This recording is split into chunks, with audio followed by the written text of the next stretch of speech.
Doutor, o que fazer quando o juiz nega o pedido de revogação das protetivas a pedido da suposta vítima?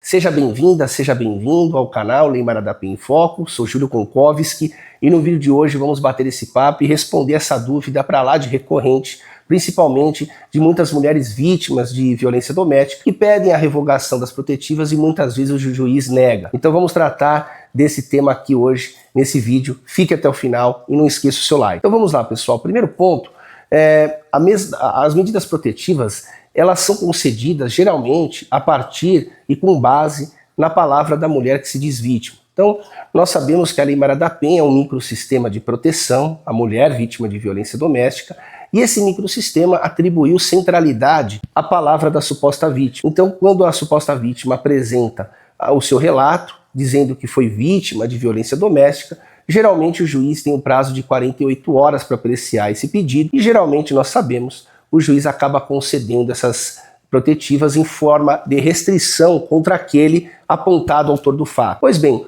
como nós podemos observar, a Lei Maria da Penha ela atribuiu centralidade à palavra da suposta vítima. Com base na palavra da vítima, se obtém medidas protetivas, logo, restrições a direitos fundamentais do homem submetido às restrições. Pois bem, em muitas situações do cotidiano prático, temos presenciado que uns 30% dos casos as partes reatam o relacionamento. Isso é muito comum, nada contra reatar o relacionamento. O que é perigoso, e temos que tomar muito cuidado, é que essa reconciliação ela deve ser precedida de informação ao juiz da protetiva. O que não é legal, porque pode gerar problemas e consequências graves, é a reconciliação acontecer no curso das protetivas sem que se informe o juiz sobre o ato. Porque para o juiz, para todos os efeitos, as protetivas estão vigorando e a suposta vítima continua em risco. Então, o juiz não é onipresente, ele não sabe o que está acontecendo. Quando a suposta vítima busca o homem depois das protetivas, o juiz não sabe que ela se aproximou. E qualquer situação aí adversa, uma fiscalização, por exemplo, pela patrulha da Lei Maria da Penha, que constate que o homem está morando junto com a suposta vítima, esse homem pode ser preso preventivamente, usar tornozeleira eletrônica e até responder pelo crime de descumprimento de medidas protetivas, que hoje é apenado com reclusão de 2 a 5 anos. Então isso é muito importante, não é? Ocorre que muitas vezes a suposta vítima ela pede a revogação das medidas protetivas e em alguns casos nos deparamos que o juiz ou a juíza acaba negando a revogação para essa suposta vítima. Então, por que isso acontece? Qual é o motivo pelo qual o juiz ou a juíza nega o pedido de revogação das protetivas formulado pela suposta vítima? Ora, se a suposta vítima conseguiu as medidas protetivas com base na versão dela, por qual razão, com base nessa mesma versão, o juiz poderia indeferir o seu pedido? Então veja, aqui é importante destacar que a regra é a centralidade da palavra da suposta vítima.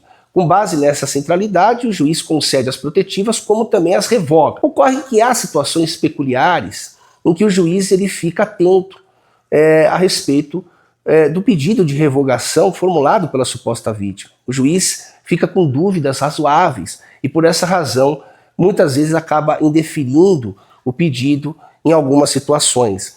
E quais situações são essas? As mais comuns, pela nossa experiência, é nos casos em que o juiz constata que há um conflito muito intenso, né, anterior às protetivas. Então imagina a seguinte situação: a suposta vítima já tem um histórico de medidas protetivas contra aquele homem apontado como autor da violência doméstica. Então imagina, 2, 3 pedidos anteriores, ela fez o 4º pedido e agora ela volta querendo revogar novamente as medidas protetivas. Nesse caso o juiz ele percebe que há um problema de base e que se ele revogar novamente daqui 1 mês, 2 meses, essa suposta vítima estará de novo batendo as portas do Poder Judiciário pedindo nova proteção. Então o juiz entende que nesse caso essa suposta vítima pode estar em risco. Outro fator que pode ensejar o indeferimento do pedido de revogação é o fato de o juiz perceber que o pedido de revogação formulado pela suposta vítima não está sendo genuíno. não é sincero. Pode acontecer do juiz suspeitar que essa suposta vítima esteja sendo ameaçada, chantageada, e nesses casos o juiz acaba indeferindo. E geralmente, quando isso acontece, o juiz remete o caso para a rede de apoio, que é formada por múltiplos profissionais, psicólogos, assistentes sociais, enfim, que vão entrevistar a suposta vítima, também o suposto autor do fato, entender a dinâmica e a complexidade familiar, e após isso eles expedem um laudo, um relatório, que é encaminhado para o juiz, que remeterá esse relatório para o Ministério Público, dar o parecer, e por fim o juiz decidirá com mais tranquilidade, perfeito? Então aqui fica essa dica, isso é muito importante, e se esse vídeo fez sentido para você, compartilhe ele, dê o seu like, junte-se a nós, porque aqui no Fio do Bigode, e lembre-se, respeite as mulheres.